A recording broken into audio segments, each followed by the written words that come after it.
Сәлем достар, Үздік педагог каналына қош келдіңіздер. Сіздермен бірге Әйгерім Дәулеттиярқызы.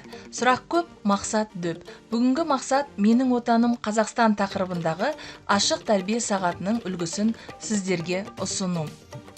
Видеоны көрмес бұрын лайк қойып, комментарий жазуды ұмытпаңыздар. Себебі бұл сабақ соған лайық, жасанды интеллектке негізделген.